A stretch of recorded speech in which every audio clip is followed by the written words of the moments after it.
You might remember that I recently did a video on connecting an external GPU to a really low-end laptop, this laptop, the Asus EE 1000.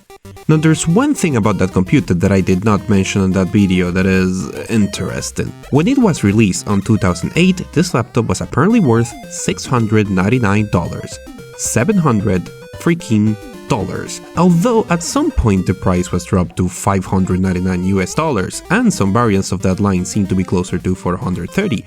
There is something that remains true. General use computers have gotten way cheaper in the last decade, which actually brought some questions. Even when it released, these netbooks had issues running Windows, let alone gaming, so why would you get on a mother budget laptop? What games can you play on it? Is there anything you can do to make it better? In order to explore this topic further, I decided to use the Chuwi Lapbook 14.1. This particular computer was provided to me as a review unit by website Banggood, the same guys that provided me with the external GPU base. In there, you can get this computer for about $260, which places it squarely on the budget laptop category. Also, you can get 14% off with the code in the description if you want it. But shameless promotion aside, what do you actually get for that? This laptop is equipped with an Intel Celeron N3450. This is a quad-core Apollo Lake CPU clocked at 1.1 GHz, but it can turbo boost up to 2.2, and is equipped with an Intel HD 500 and 4GB of DDR3 RAM. Believe it or not, this actually places this computer a bit over the second version of the Intel Atom stick that I experimented with recently. But the laptop allows you to run 64-bit Windows and has more RAM. However, keep in mind it's a budget laptop, it does not have any active cooling, and the Apollo Lake CPU family is one of the most entry-level CPU families there is. Very much a budget laptop. Fine, how can we make it a bit better? Well, there are some general Windows steps that you may have heard before and some weird ones that might surprise you. First, the ones you probably know. If you go into the System section of the control panel and then Advanced System Settings, there is going to be a Settings section for performance in the Advanced tab, and in there, you can disable a lot of Windows bells and whistles in the name of performance. If you can go into the Power Plan sections of your settings, you can change into a high performance power plan. Or, if it does not exist, you can create your own. Just make sure the power plan makes your computer use the CPU and GPU to 100% of its power, at least when it's plugged in. In Windows 10, you can use Ctrl-Alt-Delete to open Task Manager and disable programs that start along with your computer. And you can also use msconfig in the search bar to see which services are starting on boot as well. Make sure to hide the important Microsoft services first and then only leave on what is completely necessary. For example, the Steam service is necessary for Steam to work at all, and I play around a lot with the Intel HD control panel. Side note, do not underestimate how much of a difference cleaning up your boot services make when you're on a slow CPU, really. And you can use software like PC Decrapifier to uninstall any bloatware your computer came up with. Curiously enough, this laptop had no apparent bloatware.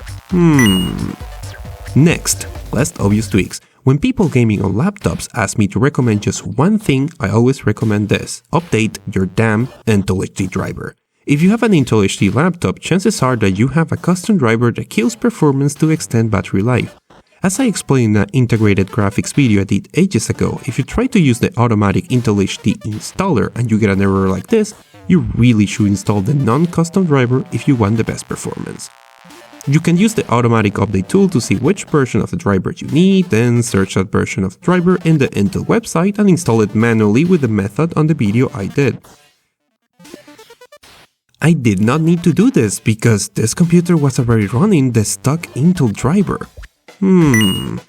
Windows 10 seems to be continuously downloading and installing updates in the background, sometimes using your CPU in the most inconvenient of times. While there is no official way of stopping it, you can temporarily stop updates from downloading by marking your Wi-Fi connection as mettered, which you can do while gaming or doing other critical tasks. Warning! Do not leave it at mettered all the time. Update at some point. I cannot stress how bad it is to avoid security updates or the terrible consequences associated with it. Another thing about updates that bothers me is that by default, Windows is sending updates from your computer to others, basically using your computer as an update server while you're still doing other stuff. You can disable that by going into the Advanced Update settings, choose how updates are delivered, and disabling updates from more than one place. Finally, what the fuck even? If you're desperate to free up your CPU from other programs, try this. After you enter a game, use Ctrl-Alt-Delete to open the task manager, go into the Details tab and kill Explorer.exe. This is the process that manages the Windows interface, then close the task manager and Alt-Tab back into your game. Now, I know this sounds a bit like saying you should delete System32, please don't do that, but on a whim I decided to actually test it out and I did get a couple of frames more in certain games, so I guess you can give it a try if you're desperate. Anyway, when you're done with gaming, you can restore it by opening the task manager again, hitting New Process and starting Explorer.exe.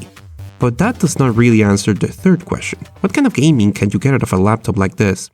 As I usually do, I started with Portal 2, the game that seems to be made out of performance magic because it does well on almost anything, and this laptop was not the exception. Just leaving the settings to their lowest presented a rather pliable state.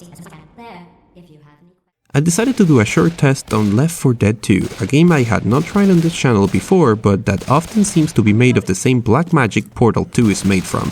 And once again, with just the lowest settings and a resolution of 720, the game performed quite nicely given the circumstances. But I was also interested in something a bit more modern and active, so I decided to give Rocket League a try as well. This was more of a challenge as the computer is very much under the minimum requirements of the game. However, I had seen some success in the past running this game on Intel Atom computers using the internal resolution scaler, so I recycled that same trick to somewhat successfully play this game on this computer. Far from an optimal experience, but probably still very fun.